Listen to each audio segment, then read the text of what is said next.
भगवान जब भक्तों पर विशिष्ट दया करते हैं ना, तो उन्हें अपना कैंकर्य प्रदान करते हैं। जिस भी भक्त पे भगवान की विशेष अनुग्रह हुआ तो उसे निज कैंकर्य प्रदान किया। और मैं एक बात बताऊं आपको कि जो कैंकर्य है वो उसमें उसके दो प्रकार हैं। एक तो सांसारिक कैंकर्य और एक असांसारिक कैंकर्य। असांसारिक कैंकर्य में भी दो प्रकार के हैं। एक जो है पारलौकिक कैंकर्य और एक निज सेवा का, भगवान की जो निज लीला का, निज जो धाम का कैंकर्य है वो। लंबी चौड़ी बातें करते हैं तो भगवत भक्त जो है कंफ्यूज हो जाते हैं। तो कंफ्यूज नहीं करते हुए हमको भगवत भक्तों को पूरी तरह से विषय में बना के रखना है। तो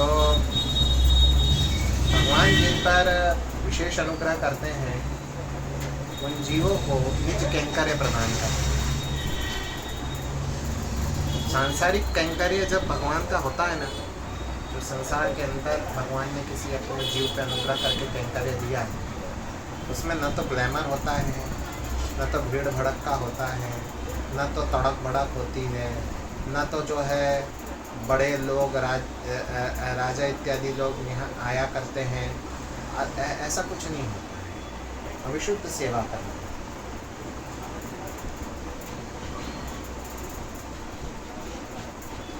सत्य अथवा त्रेता अथवा द्वापर में राजा अथवा राजर्षि विद्यमान होते थे।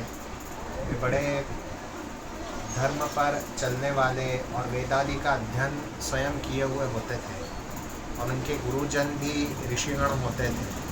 जैसे सूर्यवंश के गुरुदेव तो साक्षात वशिष्ठ जी थे, मंत्र दृष्टा रहती ऋषि। और इधर ये सब वेद पढ़े हुए हैं। ये पूरा प्रणाली होती थी, ऐसा पूरा सिस्टम होता था। अभी कलयुग की बात करें, वर्तमान की बात करें, जिसको कहें कि प्रैक्टिकल बात करें तो सबको आनंद आएगा ना। व्यवहारिक बात करें, व्यवहारिक बात यह है कि जो भगवान सेवा देते हैं उसमें कोई ग्लैमर नहीं। क्या आप सोचिए कि कोई अगर व्यक्ति किसी महाराज के पास जाएगा तो निज हित का साधन करने जाए, अपना काम निकालने जाए, और भगवान का कैंकर्य इससे बहुत पृथक है। तो भगवान अपना कैंकर्य अपने भक्तों को दिया। अब जिन भक्तों के कैंकर्य से वे प्रसन्न होते हैं, फिर उन्हें बहुत अपना धाम और अपने धाम के आनंद देते हैं। सांसारिक पारलौकिक ये कैंकर्य के विषय में भी कुछ नहीं कह रहा हूँ मैं, तो डायरेक्ट जो है भगवान की पारितोषिक के विषय में बात कर रहा हूँ कि भगवान जिन्हें इनाम देना चाहते हैं तो उन्हें बिल्कुल भर भर के फिर आनंद प्रदान करते हैं। और आनंद क्या प्रदान करते हैं कि उन्हें अपनी सेवा में देते हैं। आनंद क्या प्रदान किया कि उन्हें अपनी सेवा में, अब जिस सेवा में भगवान ने ले लिया तो भगवान उनको अपने आनंद लोक में ले गए, अपने निज लोक में ले गए, अपने निज धाम में ले गए, अपने स्वधाम में ले गए। साक्षात जो है भगवान ने उन्हें सालोक्य अथवा सामीप्य प्रदान कर दिया। अब सालोक्य और सामीप्य प्रदान कर दिया तो रह क्या गया? इतनी आनंद आता है, इतना आनंद आता है, इतना आनंद आता है कि मैं शब्दों से उसका वर्णन नहीं कर सकता और कोई भी तुलना उसकी तुलना नहीं कर सकता। किस उपमा से उसकी तुलना की जाए?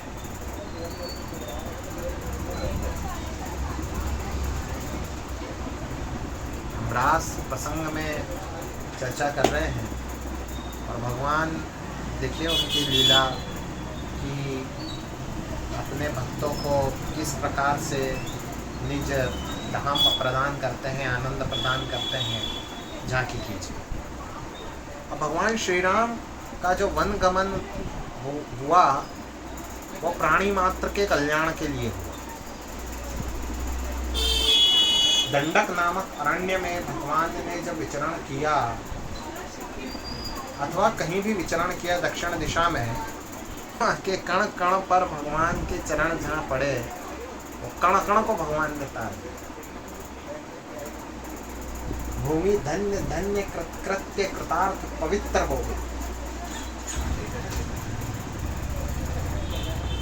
नदियां पवित्र हो गई, वो जहाँ भगवान ने स्नान किया, वो सरोवर पवित्र हो गए जहाँ भगवान ने स्नान किया।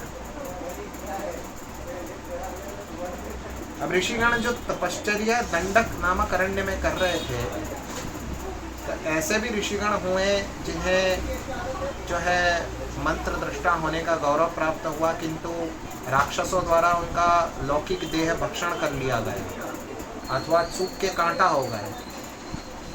जैसे आप कल्पना करते हैं ना कि एक ऋषि तपश्चर्या कर रहे हैं तो उनका कंकाल मात्र रह गया, देह तो पूरा।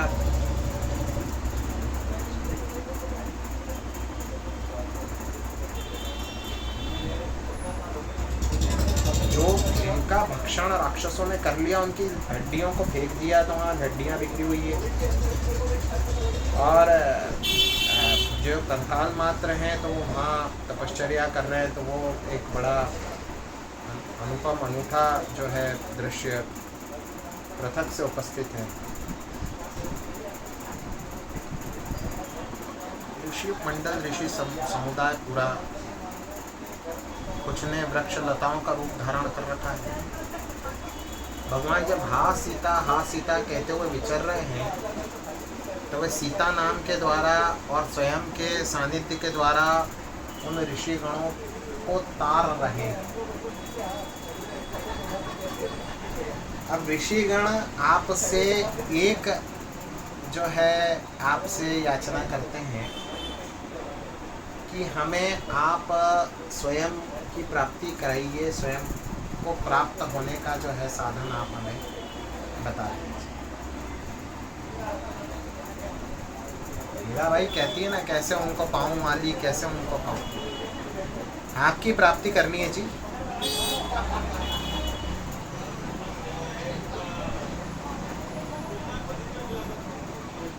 प्राप्ति में भाव होता है कि सीता भाव से प्राप्ति करनी। जो आपकी महान ऊर्जा है, महान शक्ति है, आपकी शक्ति के भाव से जो आपका स्वरूप है उसकी हमें प्राप्ति। देखें आप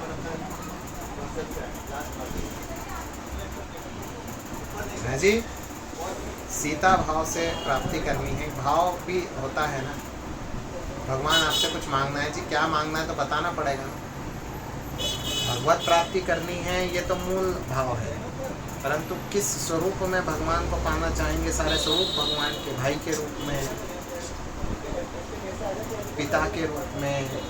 उन्होंने कहा जिस प्रकार से सीता के लिए आप अन्वेषण कर रहे हैं, जब ब्रह्म अपनी शक्ति का अन्वेषण कर रहा है, जबकि शक्ति उन्हीं में है, तो हम वो शक्ति बन जाना चाहते हैं जो हमारे स्वामी को सुख प्रदान करे, जो पर ब्रह्म को सुख प्रदान करे। ऐसा सुंदर भाव।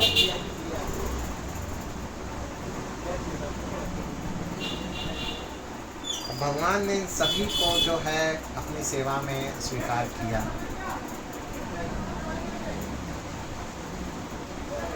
बंगाल में, बंग देश में, द्वापरांत में जो बंगाल है वो बंग देश कहलाता है। तो बंग देश में गोप होते थे मंगल। अब जैसा नाम था वैसे ही वो मंगल उनका स्वरूप भी था सारा। अब बड़ी भारी श्री वैभव संपत्ति उनके पास, लक्ष्मी, तो 5000 स्त्रियां होती।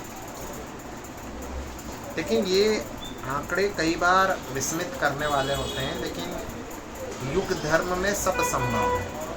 तब पृथ्वी का जो हमारा जो स्वरूप था या रहा होगा वो बहुत भिन्न रहा होगा, बहुत बड़ा रहा होगा। आज कलयुग में भगवान मायावश हमको बहुत छोटा स्वरूप प्राप्त होता है, हमारी ऊंचाई बहुत घट गई है। तो हम लोग बड़े जो है बहुत सिकुड़ गए हैं, ये मानता हूँ मैं। तो बंगाल प्रांत में मंगल नामक गोप की जो 5000 स्त्री है, ऐसे जब विषय प्राप्त हों तो भगवत भक्तों को शंका नहीं करनी चाहिए। कोई कहे कि 5000 स्त्री ये बड़ा आश्चर्यजनक विस्मयकारी है, अथवा कोई विधर्मी उस पर आरोप लगा तो चुप रह जाना चाहिए। इसे भगवान की लीला समझनी चाहिए। उस समय में ऐसा होता रहा होगा, ऐसा होता था। 5000 उसकी पत्नियां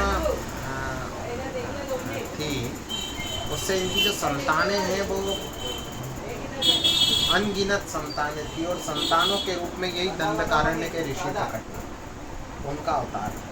और सारी जो है वो गोपियां थी संतान, अर्थात उन 5000 स्त्रियों से जितनी बच्चियां हुई ये सभी गोपियां थी। और वो गोपियां नहीं थी, वो दंडकारण्य के ऋषि थे जिन्हें भगवान ने गोपियों का स्वरूप प्रदान किया। अब गोपियों का स्वरूप भगवान ने उन्हें प्रदान किया। गोपिकाओं का सुंदर स्वरूप, सुंदर देह इन्हें प्राप्त हुई। बड़े रत्न अलंकार आभूषणों से अलंकृत हैं ये। सुंदर सुंदर बच्चियां अष्टमियां करती हैं।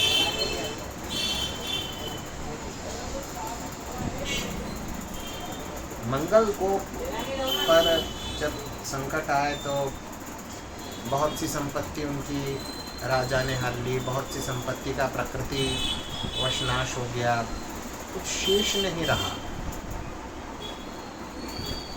अब इस पर सोचा कि इतनी बच्चियां हो गई हमारे यहाँ, हम क्या करेंगे।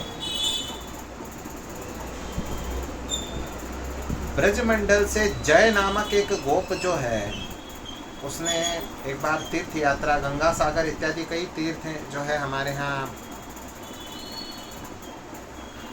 पूर्वोत्तर में भी है। तो बांग्लादेश की जब यात्रा की तो वहाँ पर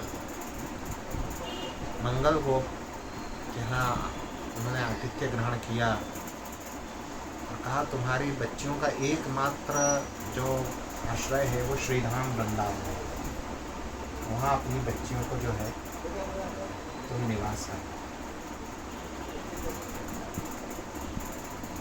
मंगल को कुछ भगवत प्रेरणा हुई और इतनी बच्चियां, लाखों में संख्या बच्चियों, भगवान की माया से सब संभव है। भगवत भक्तों को ऐसा सोचना चाहिए। लाखों बच्चियों को उन्होंने जय के साथ वृंदावन भेज दिया और वे वृंदावन में आकर के नंदराज भगवान के यहाँ गोबर उठाने लगी। और सुदीर्घ काल के उपरांत जब नंद बाबा को पुत्र उत्पन्न हुआ तो उन्हें पूर्व स्मृति जागृत हो गई और उन्होंने भी वृंदा देवी की आराधना और अन्य जो अनुष्ठान है वो अनुष्ठान करके और भगवान को प्रसन्न कर लिया। और कार्तिक की पूर्णिमा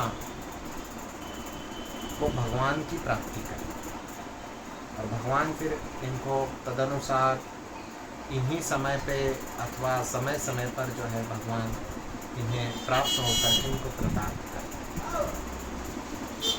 भगवत प्राप्ति अर्थात भगवान के स्वरूप की प्राप्ति, भगवान के देह की प्राप्ति, भगवान की ऊर्जा बन जाना, स्वयं भगवान की ऊर्जा का स्वरूप धारण कर लेना। जीव वैसे भी ब्रह्म का अंश है, उसको अगर ऊर्जा होने का ब्रह्म अपना गौरव दे दे, ये तो मेरी ऊर्जा है, इसको ऊर्जा का स्वरूप दे रहा हूँ मैं, ये कितनी बड़ी बात है। इन सबको अंशानुसार भगवान ने अपनी ऊर्जा का स्वरूप दे दिया। अब ये कभी भगवान में लीन होकर के भगवान के स्वरूप बनकर भगवान कभी इनका स्वरूप धारण कर, क्योंकि भगवान के तो अंश है ही है कोई भी जीव, हम सब भी, पर हम सब जो है कलुषित हैं। हमें भगवान अपना नहीं सकते क्योंकि हमारी विचारधारा, हमारा देह सब कुछ कलुषित है। और ये तो पवित्र हो चुके थे भगवान श्री राम के सानिध्य से, और भगवान ने इन्हें फिर ऐसा दिव्य जन्म दिया। अब वो जन्म ही दिव्य है तो फिर हम इस विषय में अपने हमारी बुद्धि सोच ही नहीं सकती, हमारी अथॉरिटी समाप्त हो जाती है ना वहाँ पे। और वहाँ पर फिर इन लोगों को जो है नंद बाबा के नंदालय की प्राप्ति हुई और वहाँ पे फिर दिव्य गायें और गायों का गोबर उठाना दिन भर, और फिर कैसी कैसी क्रीड़ाएं भगवान की उसकी झांकी करना। और क्या कहूँ मैं आपसे, वो सुख उठाना कि जिस सुख की हम लोग, आप और हम लोग सिर्फ कल्पना कर सकते, वो सुख उठाना और वो सुख का उपभोग करना और उस सुख को धारण करना, क्या बात है साहब।